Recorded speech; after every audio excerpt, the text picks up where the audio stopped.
on the last video we ended with this, the floor back on. I said we were going to start working on the walls, so let's take a look. Why am I rebuilding the walls?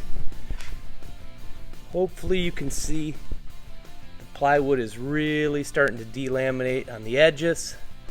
There's damage where the old cross braces were, where it's just completely missing. You can see it there as well.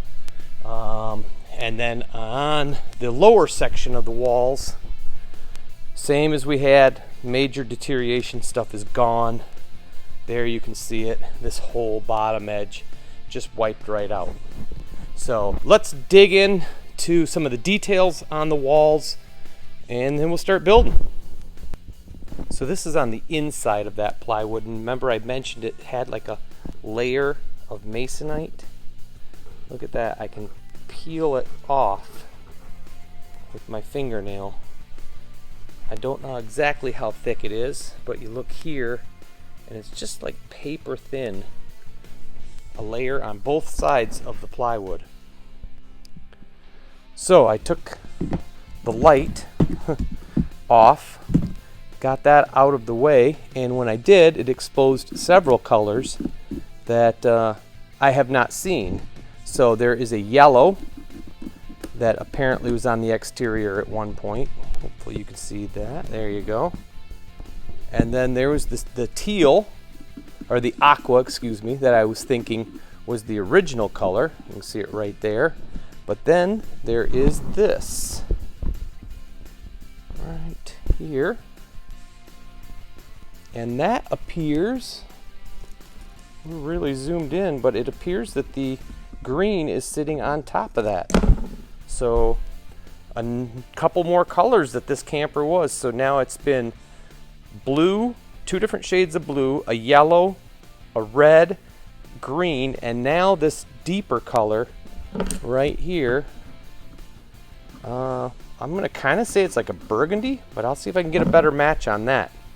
All right, you guys, well, that's enough detective work. We've found lots of interesting things as we're tearing it apart, but let's get building the actual little pattern in 1/4-inch plywood that we're going to make of these sides.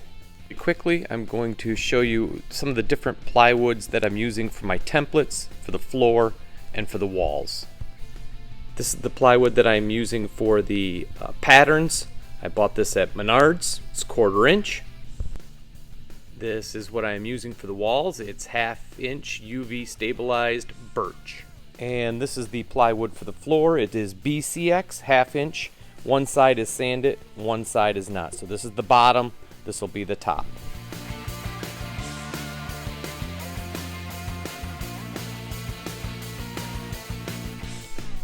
So hopefully you can see my line. This is as close as I could get from the wood that was remaining. Okay, so next thing is cut this out.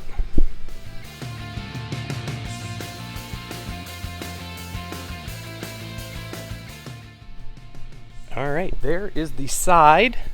Now again, this is just the template on there, but I did find a couple of things that I don't like. So let's do one more. All right, take 2 on this. So I went ahead and added that little bit in, and now the bracing is all hidden. So like I say, it was very hard to figure out what these lines were because there was so much material missing. But I think this time I have it, and my height now is right at the 15.5 off the deck where it's supposed to be.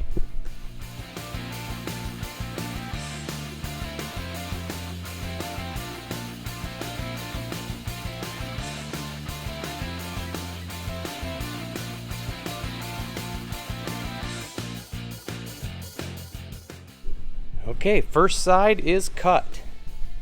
So I'll just lightly sand that edge a little bit.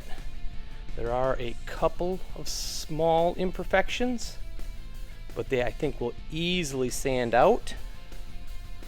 And I'm really happy that I used the router.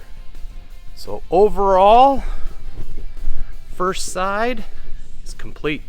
So here are my supports. You can still see them in on this side of the camper, but this is for the other side.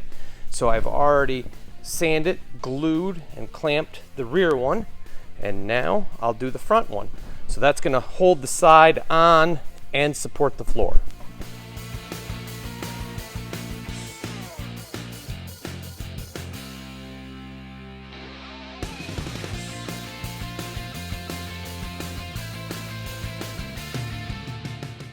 So I'm just repeating the same procedure over again on the upper piece of the wall. The nice thing is both the windows are in the exact same location on both walls, so I'll be able to build that right into my pattern so that I can do the window cutouts at the same time. So here we go. Okay, whenever you're cutting using a pattern like this and the router, there's going to leave a little bit. I pushed this over so it's a little bit bigger than what it really is. But what I did was make on my little square just a little shoulder, and then I can butt it right up, and that way it sets my pattern down just a little bit so that I had full cut all the way around.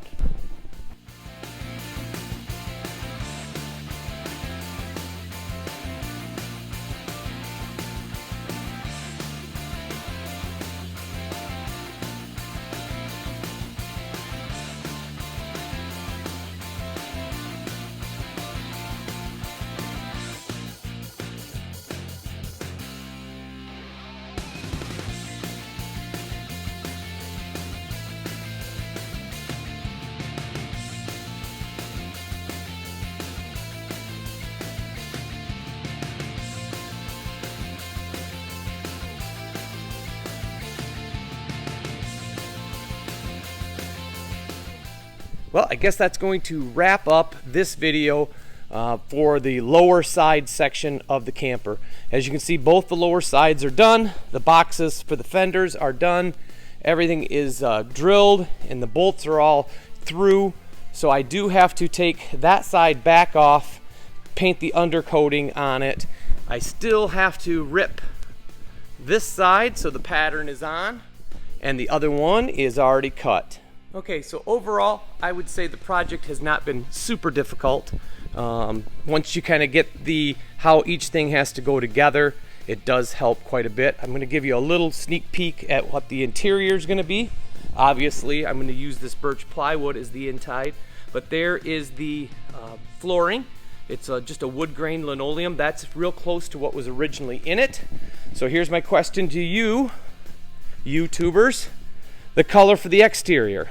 So the colors that I found, there's been a bunch of colors that this was painted over the years. The oldest two colors I could find were like an aqua green or aqua blue maybe, and then a burgundy. That's what I'm going to call it. So what do you think? What color should I go with? At first I was thinking about doing like the aqua blue or green on the bottom and then do the top in white, but I think that's more of a 50s look than this. This is, remember, a 1949, so I'm thinking that it maybe would have been all the same color. So tell me what you think in the comments. Thanks for watching the videos. Hope to have some more up real soon.